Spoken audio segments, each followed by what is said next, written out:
Hey guys, so I'm in the middle of the woods and I'm wearing bright orange in case there's a hunter around and so I don't get shot. And I'm propped up against a really old apple tree, hoping that it might allow me to glean some of its wisdom. Of course, we can only ever channel our own wisdom, collective wisdom, but sometimes we get in the way of ourselves. So, the past few days have been kind of like a coming full circle and going back to the first things I really learned from Eckhart Tolle. Oh, it's a chickadee. I haven't seen one in forever. I start filming and the craziest things happen to distract me. Sorry, guys. I haven't seen one in months. Um,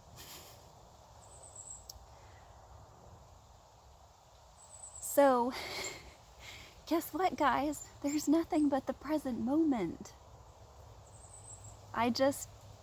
When I first heard that, I was like, yes, this solves all my problems. All of my insanity is caused by fear of the future or trauma from the past, and this solves everything. And yet, there's a second chickadee. Sorry, guys. And yet, there was so much repression in my idea of the present moment that there is nothing but the present moment. And so I've realized that I've peeled another layer away from the onion.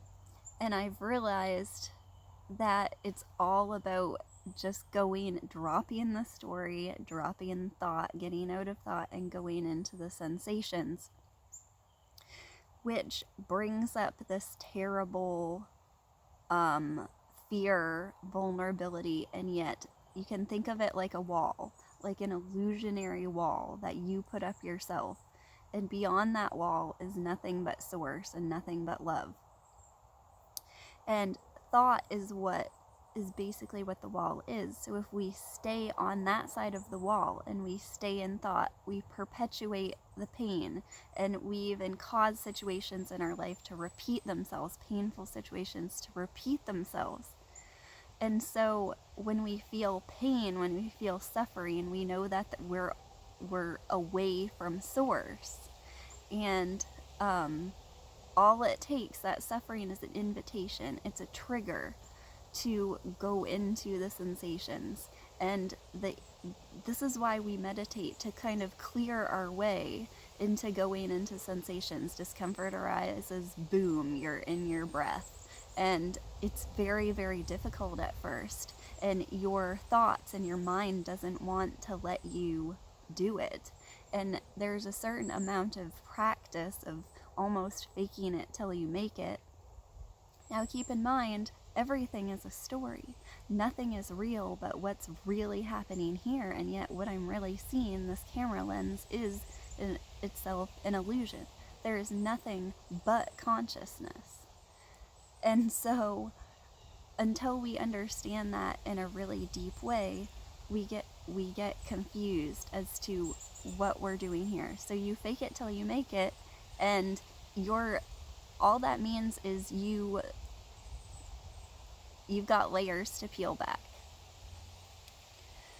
And so we meditate and we train ourselves to clear the way to actually feel the sensations. And this is why we come upon a point where we're ready, where we have gone as deep into presence as we're allowed, and we actually physically have to do something. We have to do some sort of shadow work, or we have to have some sort of insight, or we're called in our physical life to bring insights that seem like they're coming from outside, where that they come from a teacher.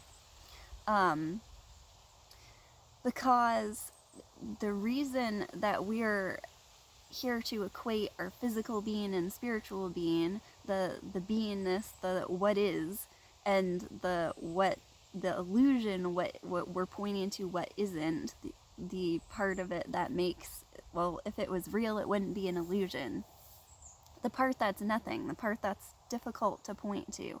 We're equating those two things until there's no duality between them. There's just experience. And so there comes a point in your journey where you have to come back into the material and you have to actually do shadow work. You may have to apologize to someone, or maybe not. And I don't fully understand the shadow work, and the way mine happened was like tied into a mystical experience, and it was a very positive experience. And love and attraction is an invitation, and is what sort of frees us from the resistance in order to allow that layer to be peeled back, to allow the vulnerability.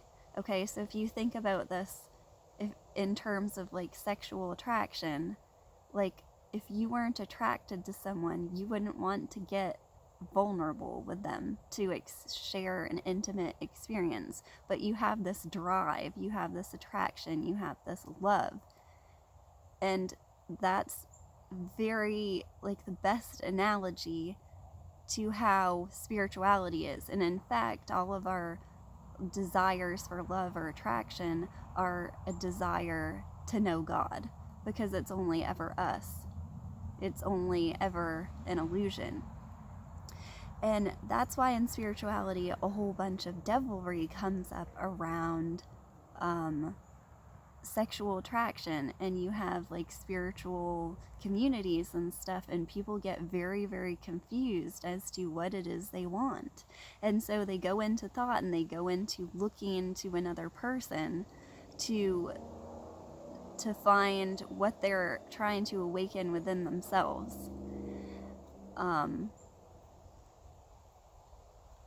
And our desire to be recognized by another, our desire, it may come out as a desire for fame, or a desire for someone to recognize our talents, or a desire to be desired, to be thought of as attractive. It's all a fear of death, and that fear of death is an illusion itself. You can't actually die. All you can do is go into sensations. You can really feel that vulnerability. And it's so, so simple. Just take a deep breath. Just take a belly breath. Just feel the energy in your body. Feel the energy field within your body. And whenever you feel pain, or whenever you feel discomfort, that's a trigger. It's an invitation to be courageous and do that.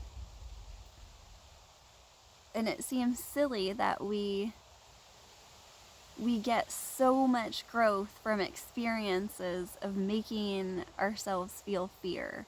Of some people do psychedelics, and I've done things like going in the woods in the night, like going for a long walk in the woods, or spooky places at night. And or another example is making ourselves incredibly uncomfortable by doing things like the Wim Hof method, or seriously long meditations or retreats, or just making ourselves uncomfortable. And you realize that the discomfort is all just a thought, and you're forced into feeling those sensations. But it doesn't matter what's happening in external life. You can always just choose to go into sensations and choose to go out of thought. And that's, I guess, what we're programming ourselves to be able to do with enlightenment. And awakening is like a clearing away to be able to do that. And yet when you awaken, sometimes other things come bubbling up, and thought comes back, and you have a backlash in a big way. And we're getting a puppy, so I've been doing a ton of research on dog training, and it struck me how many similarities there are with dog training and with this sort of training your mind. And the dog trainer says that you need to understand that it's not just a linear progress with the dog. You train, you make steps backward, you make a little bit of progress over time. Some training sessions go amazingly great, you have great progress. Other training sessions, you've just gone completely backwards and it seems like the dog has forgotten everything. You take the dog out of its house, out of its familiar environment, and take it into a place where it's really uncomfortable, fearful, or distracted, and there's a lot going on, and you can only expect the bare minimum of things that you've trained the dog in its familiar environment. You are the same way. When you get in a stressful situation, you're going to lose presence. If you, in that stressful relationship, can break through for a moment, that's major. And a lot of times we find ourselves getting lost in thought, or we find ourselves thinking bad things about other people or thinking egoic thoughts, and we beat ourselves up. What that is staying within the realm of thought. You cannot beat yourself up for anything you've done in the past. It's a complete illusion. You are staying on the wrong side of the wall. And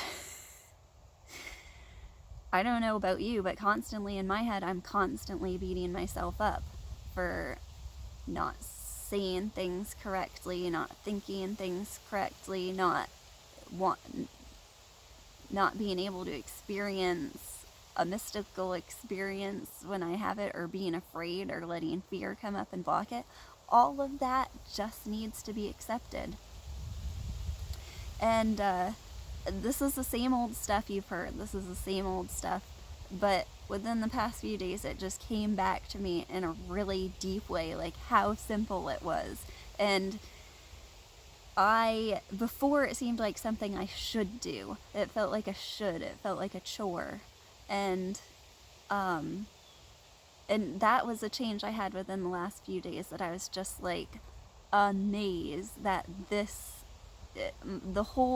my emotional response to it was completely different. Like, it felt exciting and like love, and just the most amazing discovery to me that I could just do that. And yeah. So good luck sorting your way through the maze of life, and take time to enjoy it. And we're always ever learning and training ourselves to feel it more deeply, to see it more clearly, to get rid of the things that are blocking us, and to create our own paradise. I love you guys. Bye.